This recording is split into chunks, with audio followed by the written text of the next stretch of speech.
Welcome back again, everyone. Laszlo Montgomery here with another China History Podcast episode, Guangzhou Part 3 today.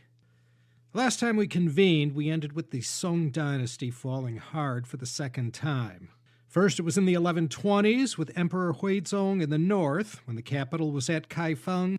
And for the second time, the Song Dynasty, reestablished in the southern half of China, suffered another bitter ending, and the bitterest part of the ending happened not too far from Guangzhou, southwest of the city. After the Mongol conquest in 1277, Kublai Khan had China divided up into provinces, and Guangzhou and all of Guangdong became part of the new Jiangxi province, Jiangxi Xingsheng, with the capital at Nanchang. The Mongol general Sodu had occupied the city of Guangzhou in 1278, a year before the final Song emperor met his watery end at the cliffs of Yamen. The role of Guangzhou as a southern gateway to China and as a port of trade was kept alive during the Yuan dynasty. Both Kublai Khan, his children, and grandchildren, they all had the same lust for the treasures and luxuries traded at all the maritime Silk Road ports and beyond.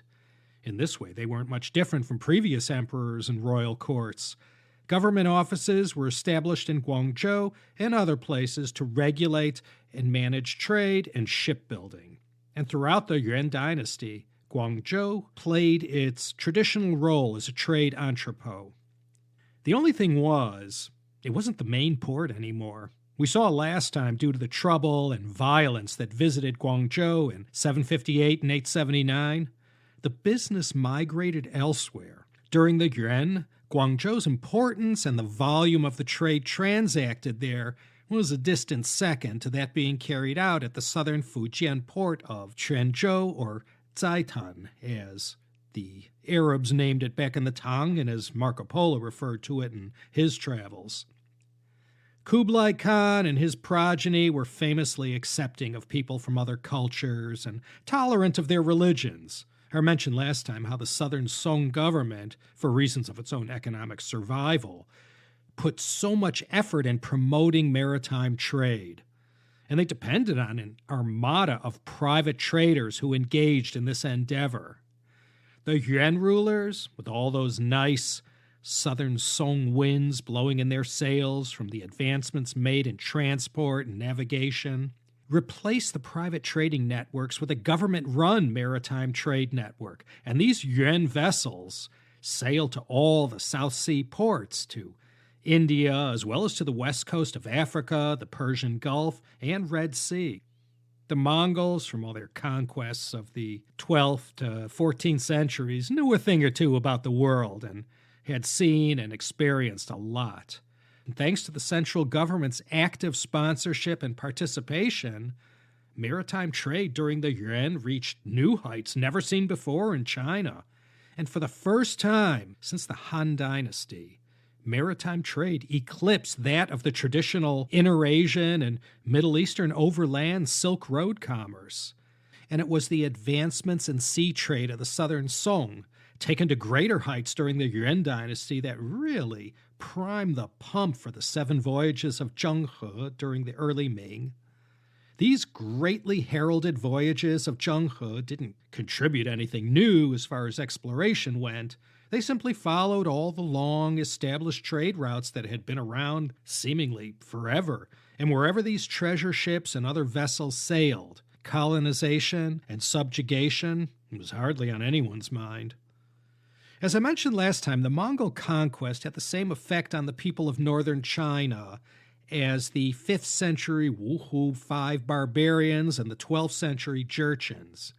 These periods of foreign occupation in the north of China gave rise to great migrations to safer lands in the south of the country. And Guangzhou and the greater Guangdong province were one such popular destination. Although the Song dynasty was where Guangdong province started to bulk up, it was really during the Yuan dynasty when the population there started to swell and begin its steady march in the direction of the present-day figure of 126 million people.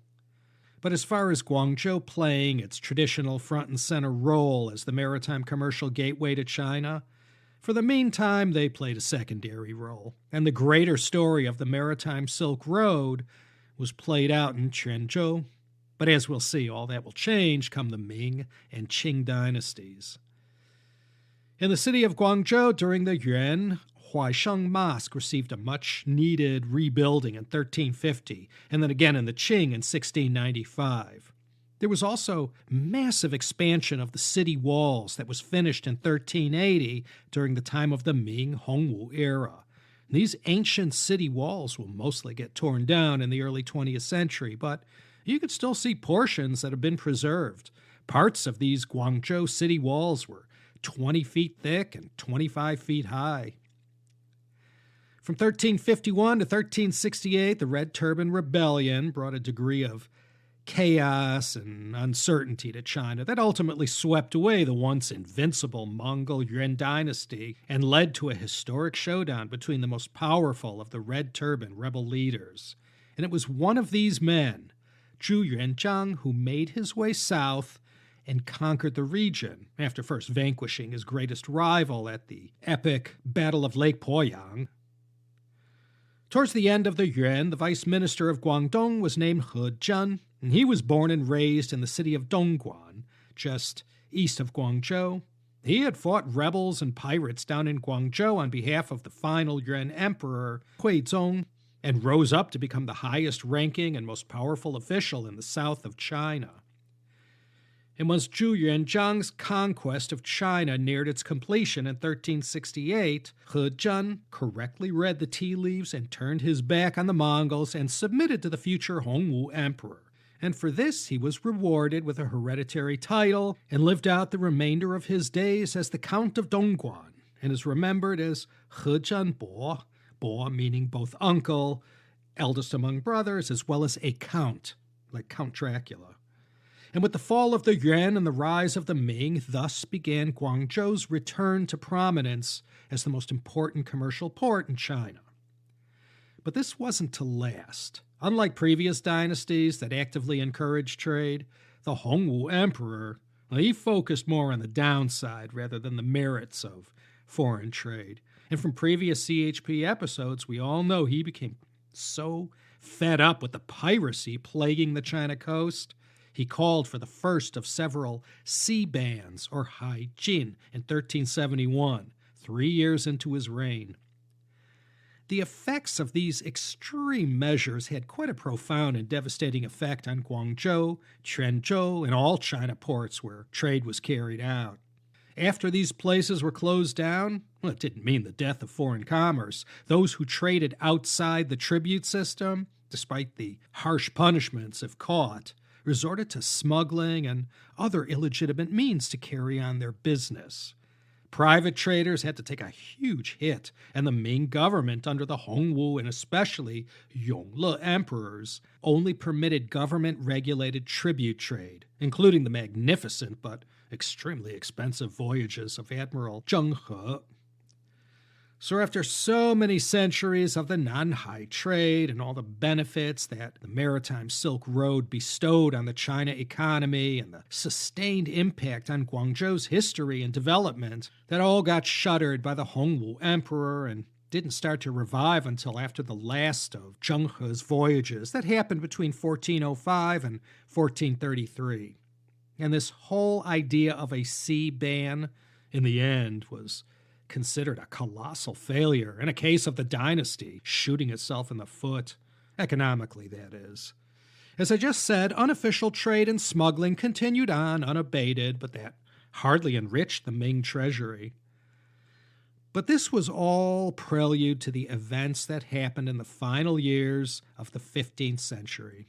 These events and the aftermath would one day create a radioactive cloud that still lasts into our day, left over from the history we'll discuss now, that unfolded mostly down in the Pearl River Delta region between the 16th and 19th centuries. It all started with Prince Henry the Navigator exploring the West African coast, looking for gold and slaves. And following that was Vasco da Gama's 1497 to 1499 voyage to India via the Cape of Good Hope, or Cape of Storms. Once the Portuguese explorers figured out how to sail from Lisbon to Asia, This set in motion all the events, both celebrated and despised in our day, of direct maritime trade between the Europeans and Chinese. And this, more than anything else, defined the history of Guangzhou for the next 4 centuries. The first Portuguese to arrive were passengers on other vessels. Jorge Alvarez is called the first European to come to China in modern times. This was in 1513 when it's believed his vessel arrived at Lingnan Island in the Pearl River estuary, about midway between Zhuhai and Shenzhen, off the coast of present-day Tunmun in Hong Kong. You see, a lot of these Ming-era accounts by these earliest Europeans to make landfall in China were written in Portuguese. And when it came time to transliterate the Chinese words into Portuguese, well, the accuracy of the place names often involved a degree of guesswork. But that's where it started. It wasn't that long after Vasco da Gama rounded the Cape that, in 1510, Goa in India and Malacca in today's Malaysia the following year became Portuguese outposts.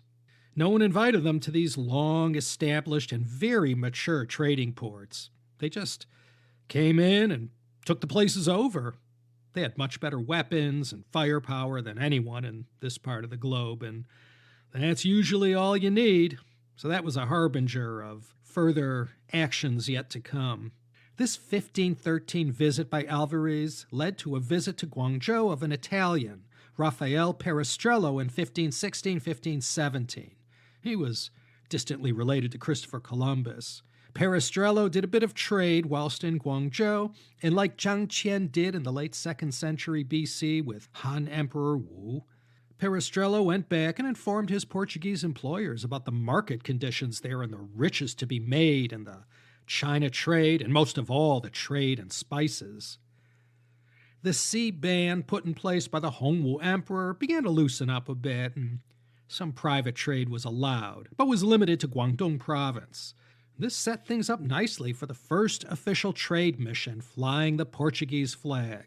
This was in 1517, the year that Martin Luther nailed his 95 Theses onto the door of the Wittenberg Castle Church. And it was this mission, led by Fernão Pérez de Andrade and Tomé Pérez, that set in motion the events that followed. The Portuguese learned from the voyages of Alvarez and Perestrello that there was gold in them hills, and now with this 1517 mission, these first Europeans had their eyes on the prize and were determined to establish direct trade relations with the Chinese, whether they wanted it or not. 8 vessels left the port of Malacca and headed towards the South China coast. 4 were Portuguese and 4 were Malay. And when they got as far as the South China coast, near Guangzhou, things didn't go so smooth. But Andrade finally was able to receive an invitation to come trade at Guangzhou. And when they sailed within sight of the city, Andrade freaked everyone out by firing one of his cannon in salute. The first of many cultural blunders to occur on the European and Chinese sides. By the following year, 1518, the waters had been sufficiently calmed whereby trade was able to be carried out. The following year, Andrade's brother, Simo, showed up in Guangzhou to take over command of the trading operations. This man, Simo de Andrade, he checked just about every box of European outrageousness, and through his actions and heavy-handed, ham-fisted ways of diplomacy, turned the Chinese authorities and officials against Portugal. One misunderstanding after another fueled the anti-Portuguese feelings of everyone concerned. Finally, the government expelled Simo de Andrade and all the Portuguese from Guangzhou in 1521 after rumors circulated that they were buying Chinese children to eat them. Between their own ignorance of the accepted trading norms, not to mention the Portuguese abhorrence of Muslims, between 1521 and 1522, the Portuguese traders managed to make a fine mess of things, stoking horrible anti-Western feelings on the part of the Chinese, who were flabbergasted at the behavior of these people. The Chinese authorities all along, seeing the riffraff that manned Portuguese vessels, viewed them as pirates and not as representatives of a sovereign nation. You see, trade had always existed in one form or another between Europe and China going back to the time of the Caesars. But because there was no Suez Canal yet, there was no easy way to sail from the Mediterranean Sea to the South China Sea. Therefore, much to the delight of Arab, Jewish, and Persian merchants, trade was all done through a network of middlemen. And although Europeans knew about China, everything they knew came second and third hand. And thanks to limitations in navigation, distance, the protectionism of established traders, not wanting to upset their profitable trade networks, Europe and China were always kept apart and had never engaged in direct trade or met face to face. In both places, China and Europe, from the Han Dynasty onwards, developed into very powerful and advanced civilizations. And now, only for the first time in the 1520s, these two civilizations came crashing into one another, each assured of their own superiority over the other. There were no filters anymore or middlemen to smooth out the sharpness and rough edges of direct trade. And these early visits from these Portuguese adventurers kind of set the tone for the next few centuries. It could have gone either way, but thanks to this first outing, it went the way of antagonism, and so began the slow and steady march towards 1842. The Portuguese had been expelled from the Pearl River Delta, but that didn't mean they gave up and went home. They sailed east and north up the China coast and began trading at Xiamen and Ningbo. For many in China, everything was strictly business. What the Portuguese and Chinese thought of each other took a back seat to raking in the considerable profits from buying and selling. But down in Guangzhou, despite sincere entreaties from other Portuguese to engage in trade, none was allowed to take place, and this state of affairs lasted for decades. And when Portuguese representatives attempted to open the door and got too close to Guangzhou, sparks flew, and each time the outcome was unfavorable for Portugal. In situations like this, the only other option was to resort to smuggling and other means to get their hands on the silk, spices, and porcelain. And all the while, piracy along the China coast was rife. It affected both foreign ships and the people who lived on the China coast. And this ended up presenting an opportunity for the Portuguese, who offered their services and advanced firepower to the local governments to help them in their fight against the pirates. And so well did the Portuguese do in tamping down this menace. By 1549, they got in good once again with the Chinese authorities and were allowed to trade. It was cloaked in the form of tribute trade, but in business, sometimes you got to do what you got to do. And this is what ultimately led to the deal that allowed the Portuguese to establish a permanent settlement in Macau in 1557. Up to then, the traders from elsewhere in South and Southeast Asia based themselves on the many offshore islands near Guangzhou, and that's how trade was carried out. The officials at Guangzhou knew how lucrative the trade was with these forlangjis, as the Portuguese were called. This word came from the Persian word farang. By hustling all these Portuguese into the tiny enclave of Macau, it kept them close enough to trade with China exporters, but far enough away from Guangzhou whereby they couldn't cause too much trouble. A wall would later be built that separated the north of Macau from China. And such were the circumstances. The Portuguese inside Macau were completely dependent on China for food, water, and provisions. And this arrangement worked quite well for a while. Word travels fast whenever it comes to ways to make money. The Spanish tried to replicate the success of their neighbors in Portugal, but in 1573 they got chased away and henceforth had to carry out their China trade from their base in Manila. The Dutch also, they got wind of what the Portuguese were up to, and they also tried to force their way in the door. They came in 1601, but didn't have much success. Not down in Guangzhou, anyway. They sailed up the coast of Fujian, determined to establish trade relations with China. By 1624, they'll be kicked out of their settlement and will sail across the Strait of Taiwan, where the Dutch East India Company, established in 1602, ended up building Fort Zeelandia in Tainan. By the 1620s, we all know the Ming Dynasty was starting to wind down. The dynasty-long clampdown on trade at Guangzhou, plus the years of the Haijin Sea ban, were not good to the city. And as it was with the southern Song dynasty, it was the same with the demise of the Ming. After all was lost and the Manchus were on the rampage, it was in the direction of Guangzhou where the Ming emperor fled to. After the Chongzhen emperor killed himself in 1644, Ming loyalists tried in vain to keep the dynasty alive with the establishment of the southern Ming. They based themselves in Nanjing, where Zhu Yuanzhang founded the dynasty 276 years prior. But succumbing to pressure from Qing armies, they had to flee a year later in 1645 after Nanjing was taken by the Manchus. The southern Ming emperor was captured there and taken to Beijing, where he was executed.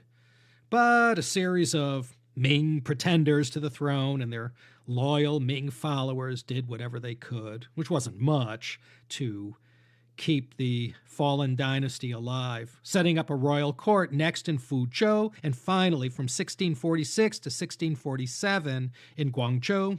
By this time, the Ming loyalists, living on a prayer, were so desperate that when the new emperor was being coronated, they had to borrow imperial costumes from a local Cantonese opera troupe. And to make matters worse, besides this pretender to the Dragon Throne, another competing Ming Dynasty regime was established in the city.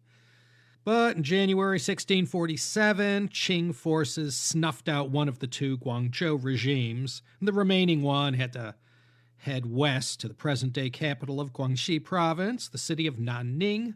And it took till November 1650 before Chiang Kai-shek, after a bruising 10-month siege, took the city of Guangzhou. And for refusing to surrender quietly, another massacre took place inside the city where 70,000 people lost their lives. As for the southern Ming Dynasty, that finally fell for good in 1662, 18 years after the Manchus had established the Qing Dynasty. However, the most renowned of the Ming loyalists, Koxinga Zheng Chenggong, he fought to keep the dynasty alive until his son finally surrendered to the Kangxi Emperor in 1683. So now we finally make it to the Qing Dynasty. Thus far, we've seen how the city of Guangzhou began, how it grew. We've observed in the historical context of the passing dynasties, and we looked at some of the events that occurred in and around Guangzhou and the greater Lingnan region. The one common thread running through everything is, of course, Guangzhou's role as the front door to China via the South China Sea, and its dual role as a significant port of trade and as an important military outpost for the Chinese Empire. As all of this was going on, what you had percolating in the background the entire time was the evolution of Cantonese culture, that aspect of overall Lingnan culture that included Guangxi and Hainan. Though the indigenous Nanyue people's numbers never measured in the millions, there were still plenty of them, and it wasn't until the Tang Dynasty that Han migrants began to sharply outnumber them. By the end of the southern Song and into the Yuan, the Lingnan region became decidedly a Han Chinese part of the country. However, for several reasons, this region evolved into something disparate than the millennia-old culture of the China Central Plain. When you think of it, how could this region not have developed into something unique and special? The geographic location and long coastline, the centuries upon centuries of foreign influences from those who came to Guangzhou for trade and for the Buddhism. When it came to new cultural influences, Guangdong Province and its inhabitants, especially along the 2,700-mile-long coastline, were more outward-looking than those to the north, who were much the opposite. And for this reason, the people were more apt to embrace certain aspects of these foreign influences. I mentioned that beginning in the Qin Dynasty, to travel to the south of China, to the Lingnan region, the Nanling mountain chain, didn't make it easy for anyone. We saw how the Lingqiu Canal, built between 217 to 214 BC and long vanished ancient roads, connected the north of China with the Lingnan region. Therefore, while the Nanling Mountains weren't impenetrable, they did limit the numbers of people who migrated south. This and other historical developments helped to create this Lingnan culture that was unmistakably Chinese, yet not like what you'd see every day in the north. The food culture of Guangzhou, due to the region's proximity to the sea and all the foreign influences, developed into something unique. Ingredients that were readily available, as well as that which grew naturally on top of the famously rich and fertile soil of Guangdong, all of this that slowly developed throughout the dynasties gave us these quintessential Lingnan foods, like the Sida Mingguo, the four great fruits of the region, the lychee, banana, papaya, and pineapple. There was also the dim sum, the yumcha styles of eating, and all those dishes so many of us know and love, the tongsui or Tang shui desserts, the herbal liangchas, and which regional cuisine of China took the delights of seafood dishes to greater heights than the Cantonese and Chaozhounese. In other cultural aspects of China, like furniture, guangcai porcelain, and in ivory, jade, and wood carvings, so intricate and detailed were these objects, they dazzled people from all over the world who saw them for the first time and marveled at what these southern Chinese craftsmen produced. I can remember the first time I saw those carved ivory puzzle balls, these so-called guigongqiu, these hand-carved balls, all nested inside each other, some with as many as 20 to 25 layers of concentric, hand-carved balls, all chiseled from a single piece of ivory or jade. It amazed me as much as it amazed anyone, Chinese or foreigner, who saw them for the first time. This was a Guangzhou specialty. And Lingnan Gongyi, or arts and crafts, it extended to almost every popular genre, embroidery, wood carving, in the style of calligraphy, and in music as well. Today we're familiar with cantopop, but long before this became popular, there was Cantonese opera, folk songs, poetry, and the art of storytelling. And in martial arts, too. Some of you may have listened to the CHP two-part series of the history of the Wing Chun style of Kung Fu. The look and feel of major towns and cities of the Lingnan region, too. You knew it when you saw it. The building materials, the arches, the gardens, the Tanglou, rows of houses. These were all defining characteristics of the region, much of it homegrown, but also borrowed from foreign influences as well. It didn't look at all like what one might see in Luoyang or Taiyuan in the north. And of course, there's the Cantonese language itself, as spoken in and around Guangzhou. Linguists have said it still carries traces of the Middle Chinese pronunciation of words, as well as linguistic traces of the language spoken by the indigenous Nanyue inhabitants. It was after the Tang Dynasty that the northern pronunciations began to shape the Cantonese language into what it ultimately became, and it's still evolving. And by the 19th century, all of what had been blending together and developing from the Tang to the Qing then got transported around the world wherever these Guangdong people migrated to, beginning in the early to mid-19th century. And in this way, for many of us not born in China, this mobile and transportable Lingnan culture became the face of Chinese culture in general to many who sought to embrace it and learn more about it. As I mentioned in part one, as a youngin' growing up in the North Chicago suburbs who looked forward to each and every visit to the local Nankin restaurant on Dempster and Crawford Streets. That's all I knew. It was a chop suey joint that advertised on the book of matches they gave out by the cash register, the best in Cantonese food, and that they were, quote, famous for beef rice served in an exotic atmosphere, end quote. To a 7-year-old like me, I may as well have been dining in Haokua's palace or the residence of some Guangzhou mandarin. The owners were Chinese immigrants transporting their Lingnan culture to America and presenting it to the locals in a way that could best make that connection exotic, but still familiar, like chop suey itself. So with that, I'm going to suggest, rather than begin our look at Guangzhou history during the Qing Dynasty, which began in 1644, let's bring things to a close right here. I didn't want to give you the impression that the ebb and flows of each dynasty and the marquee historic events were all that was going on in Guangzhou history. There was also a cultural history that was happening alongside everything going on that I've described so far. So next time we convene, we'll continue on with more Guangzhou history. Everything happened so fast. Magellan's 1520 circumnavigation of the world, Drake's 1580 achievement of the same, and the establishment of the British East India Company in 1600, and the Dutch version in 1602, and later on the French East India Company in 1664. Yeah, the 17th and 18th centuries. The Qing rulers didn't know it yet, but barbarians were at the gate. That's all for next time. Okay, enough of this filler material. I'm sure some of you are grumbling, where's the beef already? Please excuse me and my humble thanks for indulging me. This here's Laszlo Montgomery signing off as usual from the sister city of Guangzhou, Los Angeles, California. Now comes the good part, and I'm hoping you think so too, and we'll consider coming back next time for another exciting episode of the China History Podcast.